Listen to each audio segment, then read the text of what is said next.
Hello, Namaskar, good morning, everyone. I am Ojas Shankar from HIS, and today I am back with the analysis of the Hindu newspaper of 22nd April 2024. आज की date बहुत important date, 22/4/2024, 22 अप्रैल 2024। क्यों? क्योंकि आज है world अर्थ day. क्या है? World अर्थ day, मतलब हिंदी में कहें तो पृथ्वी दिवस। तो अब आज पृथ्वी दिवस है, तो environment, climate resilience, water stress, इसके आसपास के आर्टिकल्स हिंदू न्यूज़पेपर में आज आपको देखने को मिलेंगे। क्यों मिलेंगे? क्योंकि हमेशा कोई भी इस तरीके का आपको दिन दिखेगा, international day of climate resilience होगा, इंटरनेशनल एनवायरमेंट डे होगा, अर्थ डे होगा, टाइगर डे होगा, टाइगर कंजर्वेशन। तो इस टाइप की चीजों पे ना, जो भी एमिनेंट स्कॉलर्स होते हैं, रिसर्चर्स होते हैं, वो लोग अपने व्यूज को लिखते हैं और न्यूज़पेपर उस पर फोकस करता है ताकि लोगों के बीच में अवेयरनेस फैले। तो आज हमारे पास वैसे भी कुछ इंपॉर्टेंट आर्टिकल्स हैं जो हमारे लिए बहुत इंपॉर्टेंट है। क्यों? क्योंकि जब बात अर्थ डे की आ रही है, तो बात क्लाइमेट चेंज की आ रही है, तो क्या आ रहा है यहाँ पे? इन्वायरमेंट। इन्वायरमेंट हमारे GS3 का सिलेबस है, प्लस हमारे प्रीलिम्स में बहुत बड़ा रोल प्ले करता है। प्रीलिम्स में 20-25 से लेकर 30 तक क्वेश्चन इन्वायरमेंट के आसपास आ जाते हैं, तो ये हमारे लिए इम्पोर्टेंट हो जाता है। ओके, तो हम वो सारे आर्टिकल्स को, क्वेश्चंस को देखेंगे, उनमें से कौन से पॉइंट्स हम लोग अपने एग्जामिनेशन के लिए पिकअप कर सकते हैं, उन सारी चीजों को समझने की कोशिश करेंगे। बट उससे पहले एक बहुत इम्पोर्टेंट न्यूज एक आई है, और इसके थ्रू कुछ इम्पोर्टेंट कंसेप्ट को हम लोग यहाँ समझने की कोशिश करेंगे। वो है कि net direct tax collection exceeds 2023-24 target. मतलब जो हमारा टारगेट था ना, डायरेक्ट टैक्स कलेक्शन का, हम लोगों ने उससे ज्यादा हासिल कर लिया है, उससे ज्यादा डायरेक्ट टैक्स को कलेक्ट कर। इससे पहले हम लोग ये समझते हैं कि डायरेक्ट टैक्स क्या है, इनडायरेक्ट टैक्स क्या है। ठीक है? डायरेक्ट टैक्स वो टैक्स, जो टैक्स आपकी सैलरी पे, आपके इनकम पे लिया जाता है। ठीक है? जो आपसे डायरेक्टली लिया जाता हो, डायरेक्टली गवर्नमेंट आपसे लेती है, वो डायरेक्ट टैक्स। जैसे income tax, wealth tax, gift tax, ये सारी चीजें डायरेक्ट टैक्स कलेक्शन। ठीक है? और दूसरा तरीके का टैक्स होता है, ये होता है indirect. Indirect taxes, indirect taxes में वो टैक्सेस होते हैं जो इनडायरेक्टली हमसे लिए जाते हैं। हम लोग कोई और चीज खरीदते हैं, उनके बदले हमें वो टैक्स पे करने पड़ते हैं। फॉर एग्जाम्पल,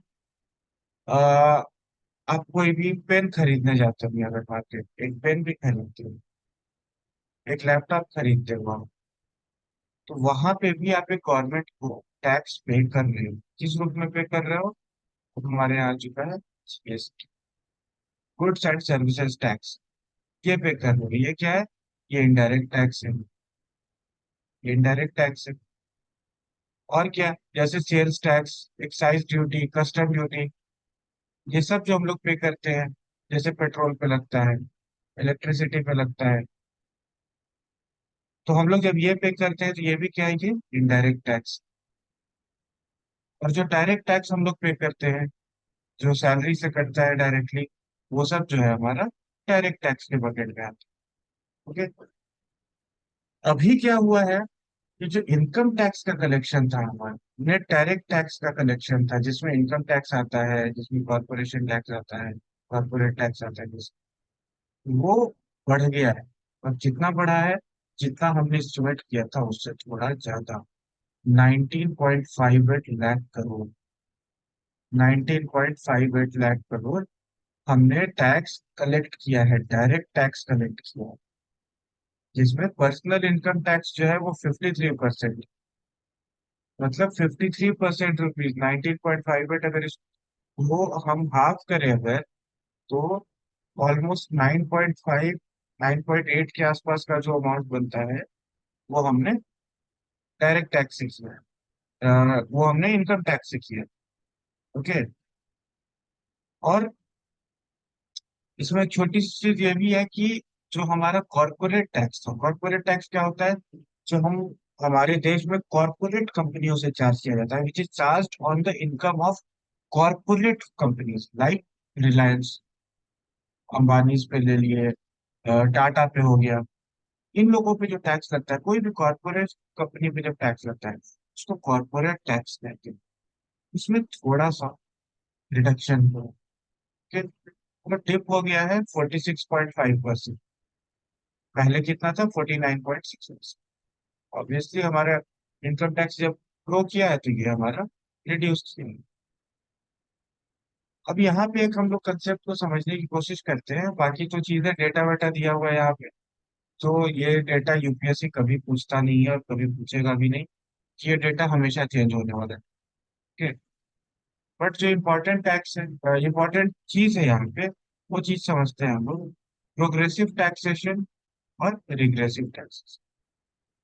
प्रोग्रेसिव और रिग्रेसिव, ये हम लोगों को यहाँ प्रोग्रेसिव क्या होता है? प्रोग्रेसिव टैक्सेशन वो टैक्सेशन होता है जो हमारे इनकम के साथ साथ इंक्रीज। मतलब अगर हमारा 5 लाख तक का इनकम है तो हमको पकड़ लीजिए अपने इनकम का 5% टैक्स देना। मैं एग्जाम्पल देके समझा रहा हूँ, it's for example. For example okay, अगर हमारा 10 लाख तक का है तो 10% देना होगा, 20 लाख तक का है तो 20% देना होगा। इस तरीके से हमारा अगर टैक्सेशन बढ़, ये प्रोग्रेसिव टैक्सेशन है। इससे क्या होता है कि जो अमीर है वो ज्यादा टैक्स दे रहे हैं और जो गरीब है वो कम टैक्स दे रहे हैं। ठीक है? ये प्रोग्रेसिव टैक्सेशन। और रिग्रेसिव टैक्सेशन क्या है? रिग्रेसिव टैक्सेशन वो है कि सबके लिए एक बराबर का टैक्स। फॉर एग्जाम्पल, आपने एक 10,000 रुपए का फोन खरीदा, 10,000। ठीक है। अब इस पे अगर मान लीजिए कि 20% टैक्स लग रहा है। ओके। अब इस पे 20% टैक्स लग रहा है तो वो, अगर ये अंबानी खरीदे तो भी उस पर 20% ही लगेगा। और मान लीजिए कि कोई गरीब आदमी खरीदता है, अपने बच्चों के एजुकेशन के लिए कोई गरीब आदमी खरीदता है, फॉर एग्जाम्पल रिक्शा वाला खरीदता है अगर, ठीक है, तो उस पे भी 20% ही उसको भी देना। अंबानी के लिए 10,000 का 20% देना बड़ी बात नहीं है। 10,000 की जगह 12,000, 15,000, 20,000 की दे देगा, कोई फर्क नहीं पड़ता। बट ये रिक्शा पुलर के लिए फर्क पड़ जाएगी। इसीलिए इसको रिग्रेसिव कहा गया और इसको प्रोग्रेसिव कहा गया। तो प्रोग्रेसिव टैक्स कौन सा हो गया? जो डायरेक्ट टैक्स है, जैसे इनकम टैक्स हो गया, कॉर्पोरेट टैक्स हो गया, ये सब प्रोग्रेसिव टैक्सेशन। और रिग्रेसिव टैक्सेशन क्या है? जीएसटी का। ये इन सबको रिग्रेसिव टैक्सेशन के श्रेणी में डाला जाता है। सेल्स टैक्स, कस्टम टैक्स, इन सबको रिग्रेसिव टैक्सेशन में डाला जाता है। ठीक है? तो चलिए, इस तरीके से ये आर्टिकल खत्म होता है। ये दूसरा आर्टिकल है, क्यों वर्ल्ड अर्थ डे, मैंने शुरू में ही बताया। उसी बेसिस पे चैलेंजेस ऑफ रिन्यूएबल एनर्जी, यहाँ पर रिन्यूएबल एनर्जी के चैलेंजेस के बारे में बताया गया है। एक कंटेक्स्ट देखिए, हमने पहले डिस्कस किया था। यूएन ट्रिपल एफ सी के जो हमारे एफ ट्रिपल सी के जो सेक्रेटरी जनरल है, उन्होंने कहा था कि अगला 2 साल काफी इंपॉर्टेंट है। Next 2 years are very important for climate conservation, otherwise we will not be able to achieve Paris climate deal. तो उसी बात के बेसिस पे यहाँ पे बात कही गई है कि on the way which we are going of climate change and climate resilience, we will have to focus on renewable energy, which we are doing. Okay, but there are various challenges in adopting the renewable energy system. बहुत सारे challenges हैं। उन challenges के बारे में यहाँ पे कहा। And what are those challenges? सबसे पहले देखिए, path to development, climate change, ये सब यहाँ पे मतलब एक इंट्रो बनाया गया है। अगर इस स्टेटमेंट को आप शुरुआत वाले इन स्टेटमेंट्स को पढ़ते हैं तो आपको एक अच्छा इंट्रोडक्शन मिल जाएगा। ग्रीन रिन्यूएबल एनर्जी पे अगर भी क्वेश्चन आता है तो उसके लिए एक अच्छा इंट्रोडक्शन आपको यहाँ पे मिल जाएगा। फॉर एग्जाम्पल, देखिए यहाँ पे the path of development, sustainability and climate change mitigation are far from well understood. जैसे हम लोगों को अगर इंट्रोडक्शन लिखना होगा तो हम लोग कैसे लिखेंगे यहाँ पे कि the path of development, sustainability and climate change mitigation goes from renewable energy। In words का आप इस्तेमाल देख रहे हो, मतलब कीवर्ड्स हैं जिनको अगर आप अपने इंट्रोडक्शन में, अपने कंक्लूजन में डालते हो आंसर्स के, तो वो एक इम्पैक्ट छोड़ेंगे। आप उसके साथ कोई डेटा ऐड कर दो, या यूएन ट्रिपल एफसी के सेक्रेटरी का स्टेटमेंट ऐड कर दो, सब्सटैंटिव लगेगा, काफी बढ़िया। वो सारी चीजें मार्क्स फेच करती है। और यहाँ पे वही कहा जा रहा है कि हम लोग क्लाइमेट रेजिलियंस की तरफ बढ़ना तो चाह रहे हैं। नेट टारगेट हमारा 2070 तक है कि हमें जीरो कार्बन इमिशन करते रहे। जीरो कार्बन इमिशन मतलब जितना कार्बन हम एनवायरनमेंट में छोड़ रहे हैं उतना कार्बन हम सिंक भी कर रहे हैं। ये हमें करना है, पर ये रास्ता दूर है। क्यों दूर है? इसका दो एग्जाम्पल लिया गया है। Solar park. सोलर पार्क क्या होता है? वैसे पार्क जहाँ पे सोलर एनर्जी के लिए प्लेट्स लगाए। ओके, उनमें से दो का एग्जाम्पल लिया।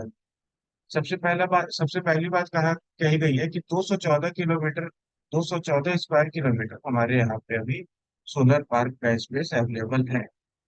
ठीक, बट हमें चाहिए कितना? 50,000 से 75,000 तक चाहिए। जो कि तमिलनाडु स्टेट, जो हमारे साउदर्न इंडिया के स्टेट है, उनमें तमिलनाडु जो स्टेट है, तमिलनाडु का आधा हो, हाफ ऑफ तमिलनाडु का स्पेस हमें चाहिए सोलर पार्क में। बट हमारे पास है कितना? Only 214 kilometre, square kilometre, which is very less than what is required must. अब here they have taken two examples. तो गांवों का एग्जांपल लिया गया है जहाँ पे सोलर पार्क, सोलर विलेजेस बनाए। ओके, तो first is Bhadla village of Rajasthan, I think I am pronouncing it correct. Okay, ये जो भादला विलेज है राजस्थान का, उसका, और पावागढ़ विलेज जो है कर्नाटका का, उसका। तो भादला विलेज के फार्मर्स का क्या कहना है, जहाँ पे सोलर पार्क लगा है, ये सोलर पार्क के चलते हमारे पास पास्चरल लैंड कम हो गई।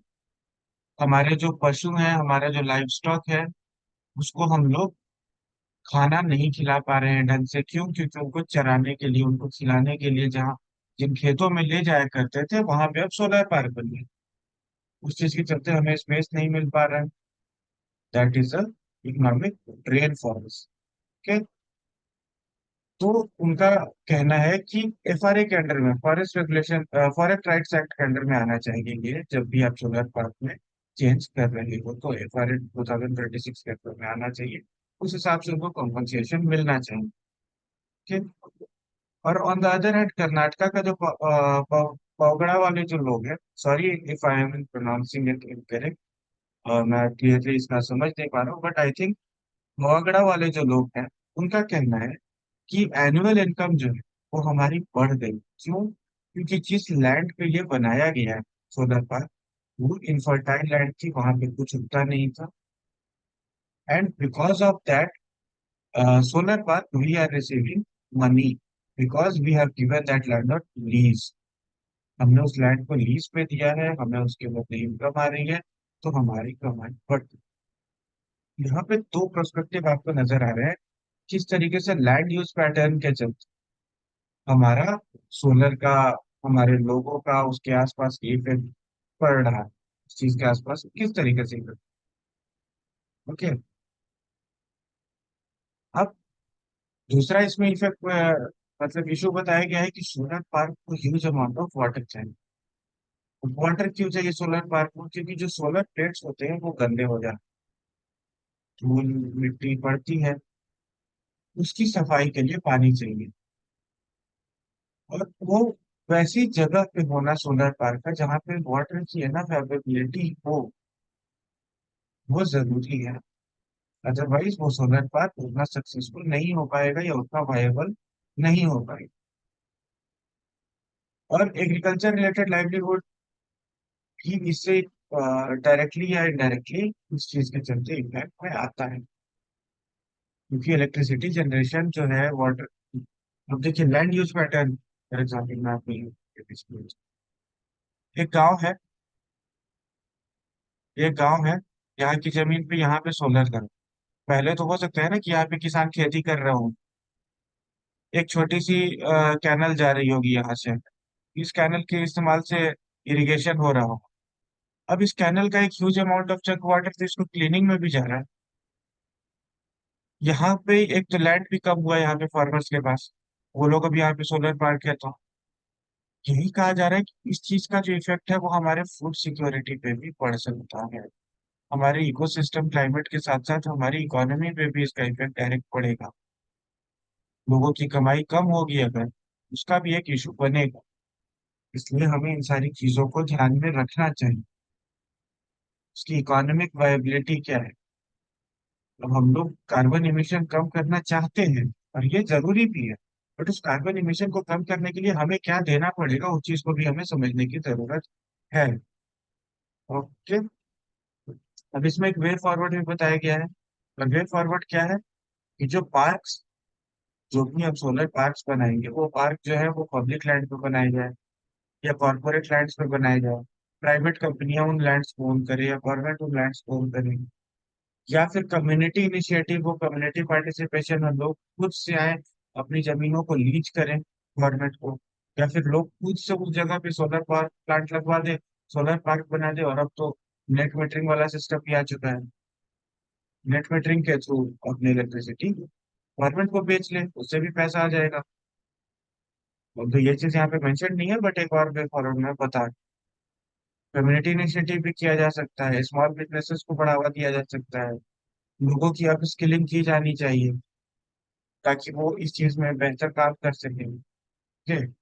और सोलर और विंड पावर प्लांट जो है, ये सोलर और विंड पार्क जो है, इनको इन्वायरमेंटल इम्पैक्ट असेसमेंट से बाहर रख, मतलब इनका ईआईए नहीं हो, ऐसा नहीं होना चाहिए। तब ईआईए होना चाहिए का इन्वायरमेंट पे क्या इम्पैक्ट है, और उनका इकोनॉमी पे क्या इफेक्ट है, तो सोशल लाइफ पे क्या इम्पैक्ट है उनका, हमारे सोशल इकोनॉमिक कंडीशन पर उनका क्या इफेक्ट पड़ रहा है, इन सारी चीजों की स्टडी की जानी जरूरी है। वेटलैंड का क्लासिफिकेशन सही तरीके से होना चाहिए। कि यही बात यहाँ पे बताई गई।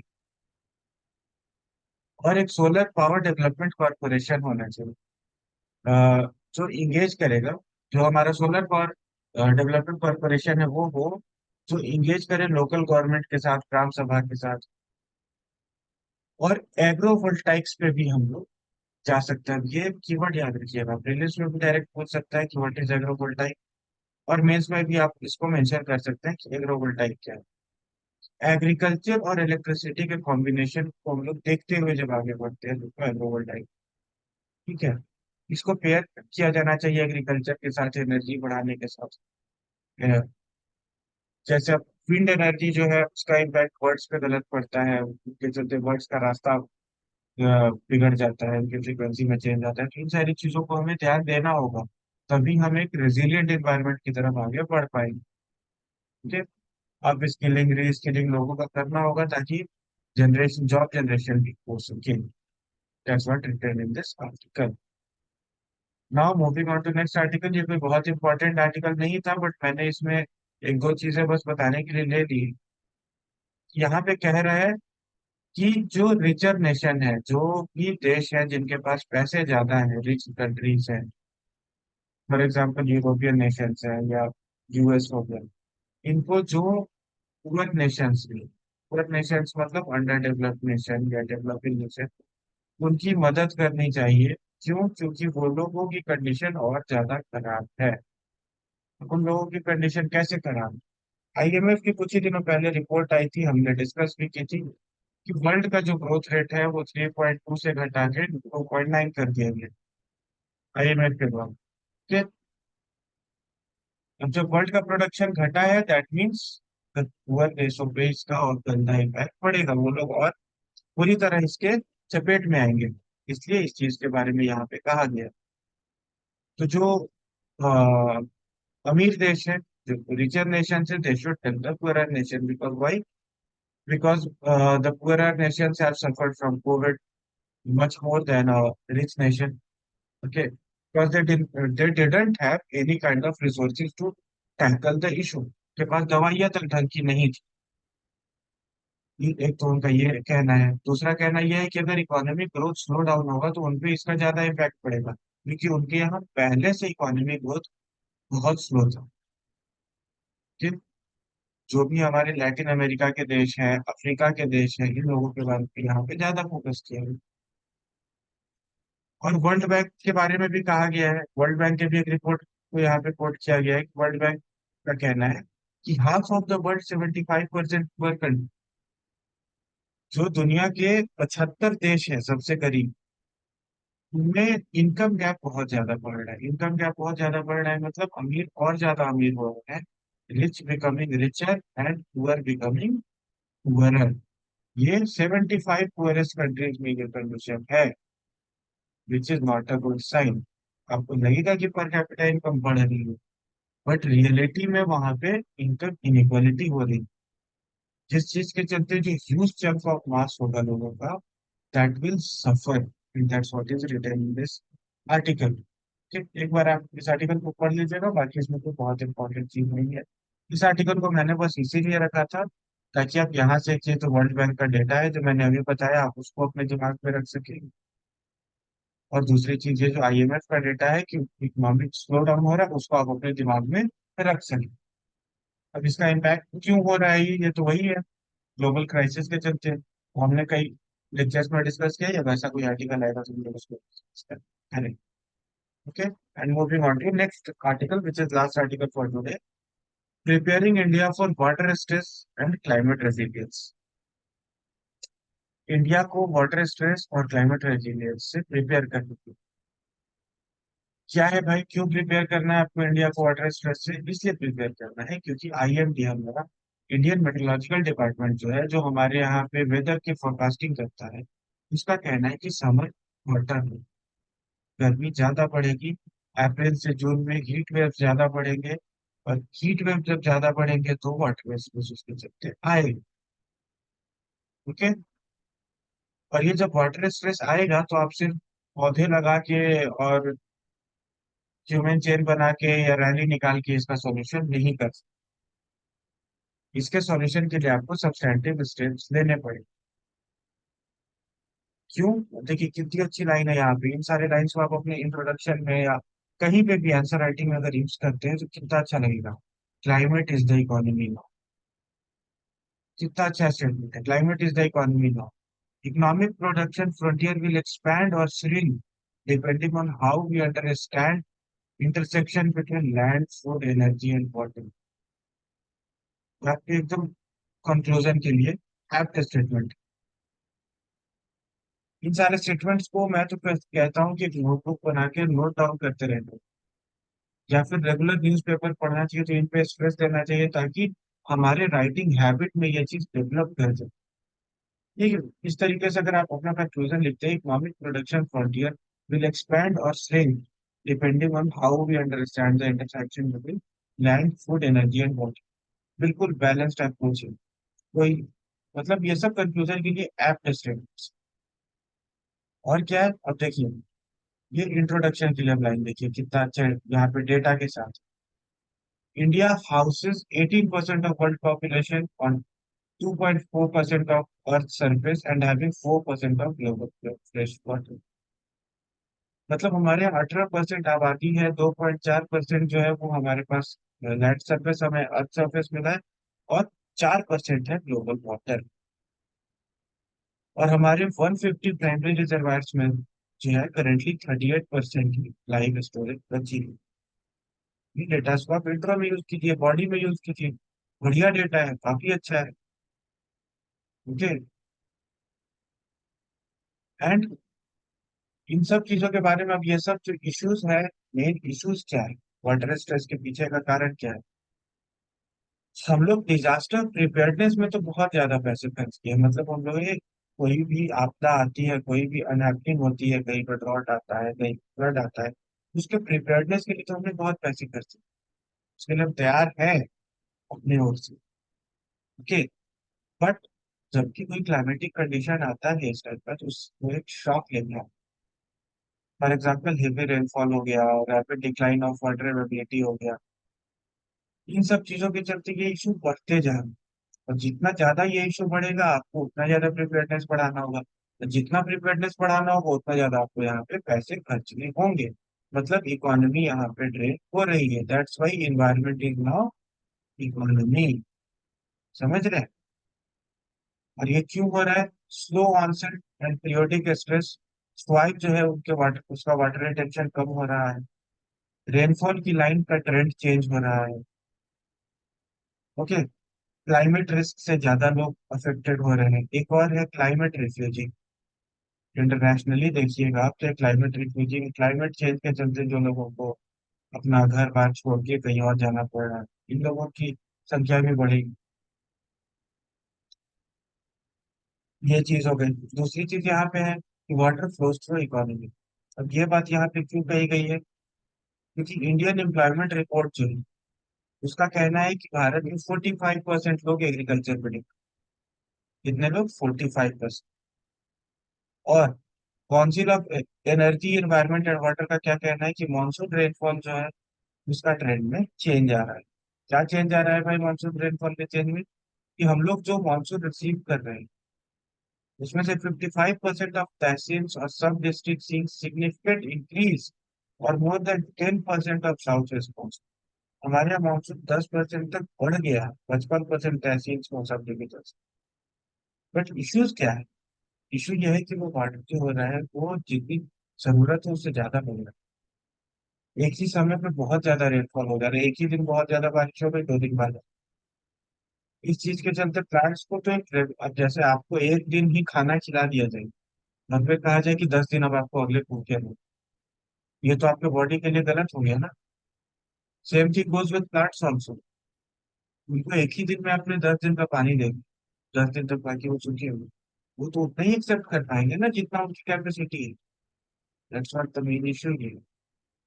Second, water is the main component for clean energy transition. अभी हमने देखा सोलर एनर्जी में भी जरूरत है। ग्रीन हाइड्रोजन पे काम चल रहा है, ग्रीन हाइड्रोजन पे बहुत ज्यादा फोकस है, उसमें भी वाटर की बहुत ज्यादा जरूरत है। और क्या, हम लोग यहाँ पे एग्रीकल्चर जो होता है उसमें pump storage of hydro power का भी हम लोग पंप के थ्रू भी वाटर निकाल के उसका यूज करते हैं। समझ रहे हो? ये सारे मेजर इश्यूज। और देखिए यहाँ पे कितना अच्छा यहाँ पे एक डेटा दिया है।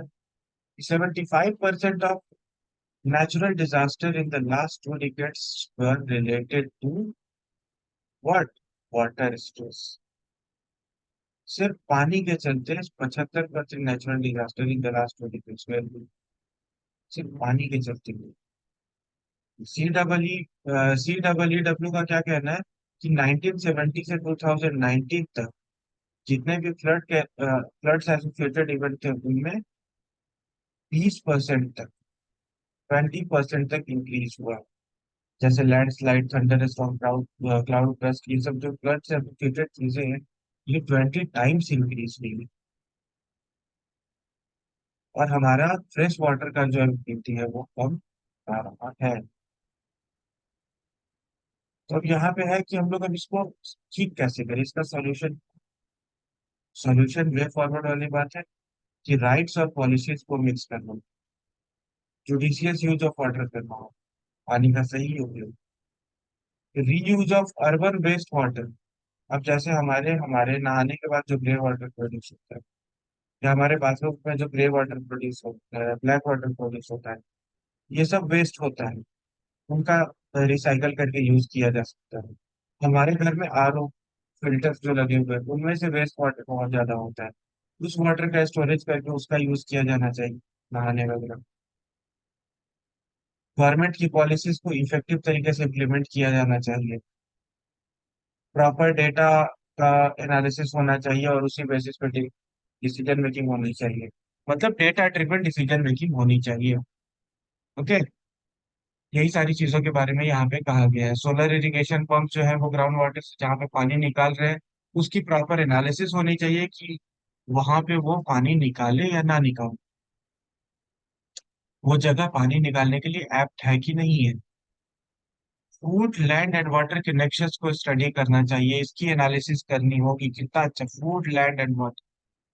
फूड कहाँ से आ रहा है? लैंड से आ रहा है। लैंड से कैसे आ रहा है? वाटर की मदद से आ रहा है। इसके नेक्सस को स्टडी करना होगा, इसकी एनालिसिस करनी होगी, उसके एविडेंस के बेसिस पे कम्युनिटीज को अवेयर करना होगा। उसके बेसिस पे आपको सोलर पंप अगर वहां पे से निकाले जा रहे हैं, पानी निकाला जा रहा है, इन सब को देखना होगा, एनालाइज करना होगा।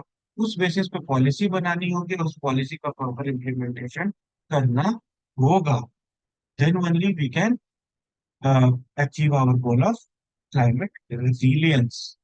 ओके।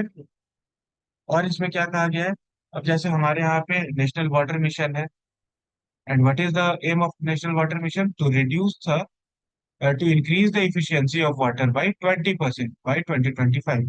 2025 तक 20% वाटर यूज इफिशियंसी को इंक्रीज करना है। दूसरी चीज, अटल रिजुविनेशन मिशन जो है, अमृत मिशन 2.0, इसमें नॉन रेवेन्यू वाटर को रिड्यूस करने की बात की गई 20% तक अर्बन बॉडीज में।